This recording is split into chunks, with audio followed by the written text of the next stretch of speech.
Olá, pessoal. Boa tarde. Gostaria de retomar o conteúdo da nossa aula de hoje, dia 18 de 5 de 2020.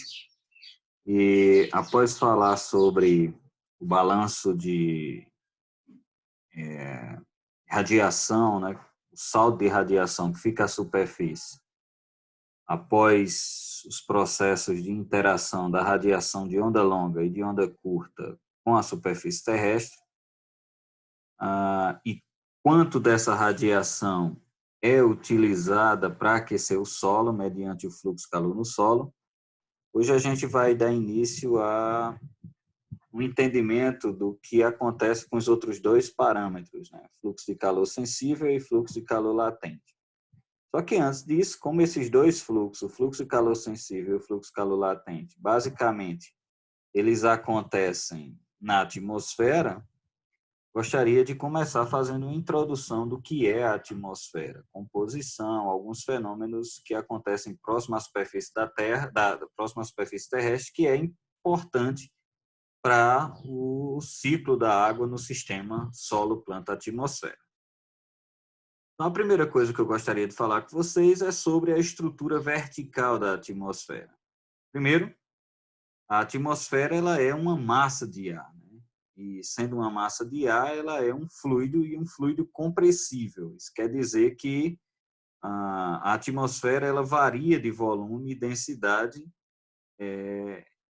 no seu perfil vertical. Então, o volume da atmosfera e a sua densidade fazem com que essa variação que acontece neles caracteriza essa atmosfera, esse ar que envolve o nosso planeta, ser um fluido compressível, ou seja, pode ser comprimido, diferente, por exemplo, da água. A água é um fluido, mas é um fluido incompressível.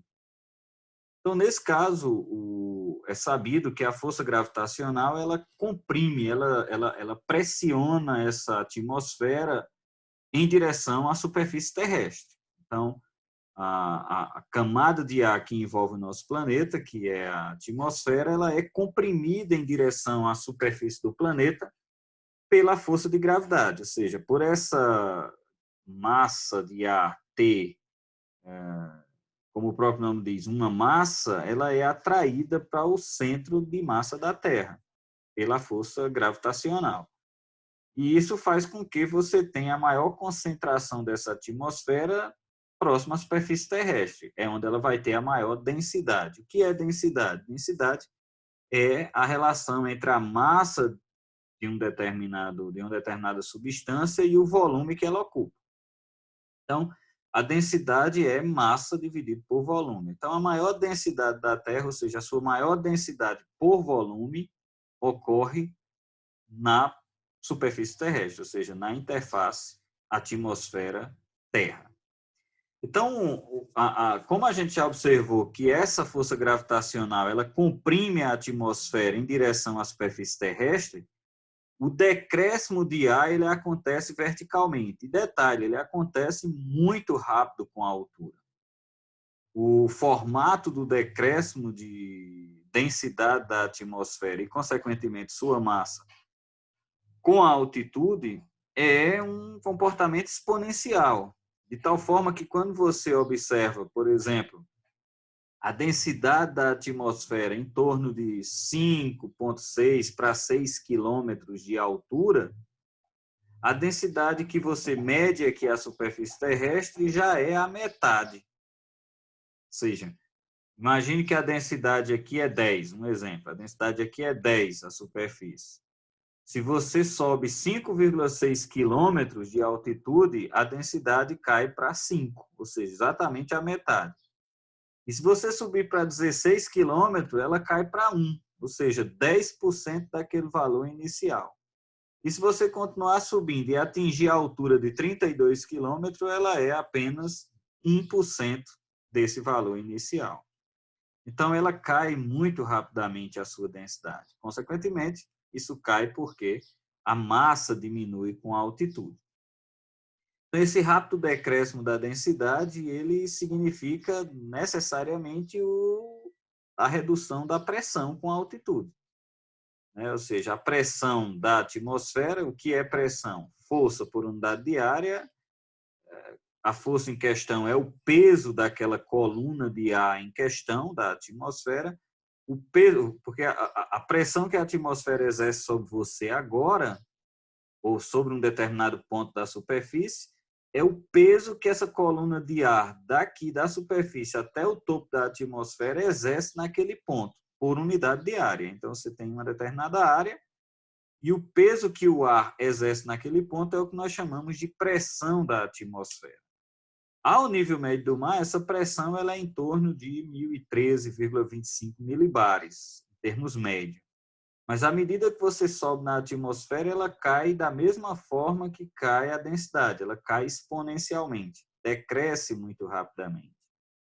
Okay? Então, a atmosfera ela tem, baseado nessa estrutura vertical dela, ela tem essa variação em termos de densidade, de massa, em termos de pressão exercida, um decréscimo muito rápido com a altitude, exatamente por ser esse fluido, um fluido compressível.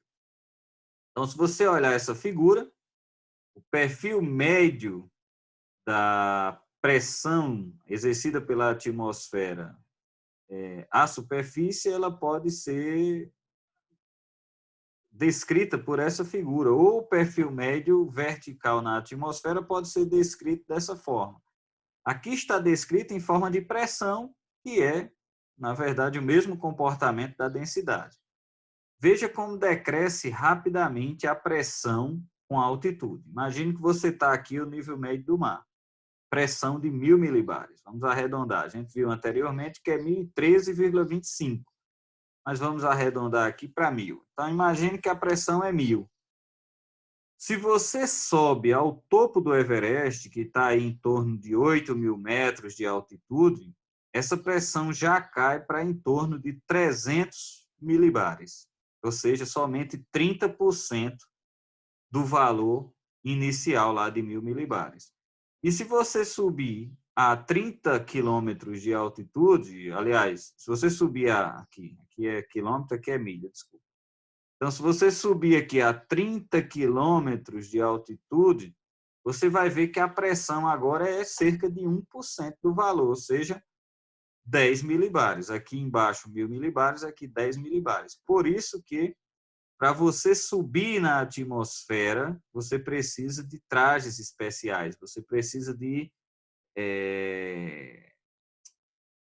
meios de transporte adaptado para essa pressão que você vai ter por essa variação de pressão que você vai ter à medida que você se desloca verticalmente.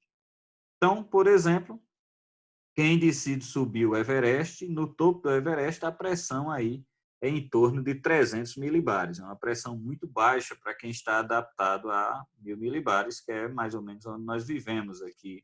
Campina Grande está em torno de 950 milibares, porque estamos a cerca de 500 metros acima do nível do mar. Então, a pressão já cai.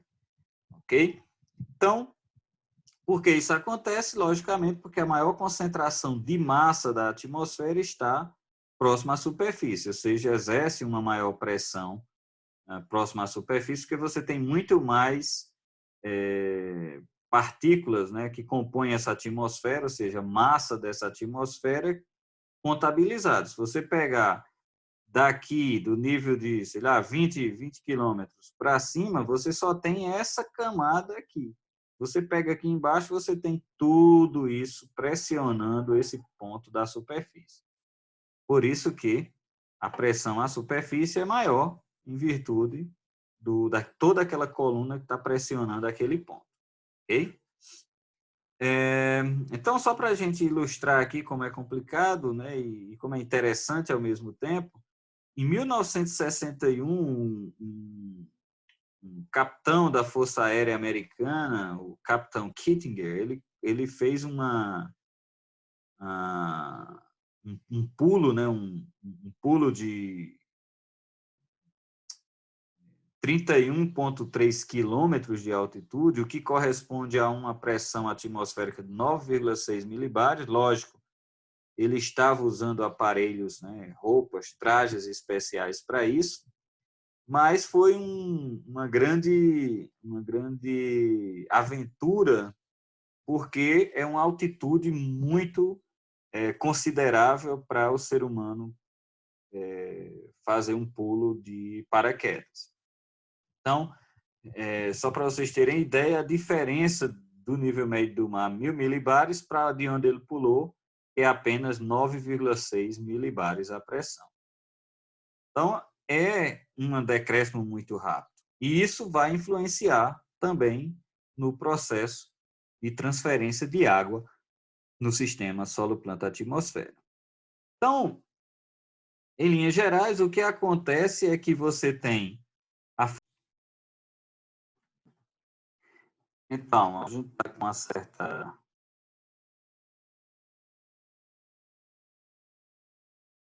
instabilidade na internet enquanto eu estou gravando esse vídeo,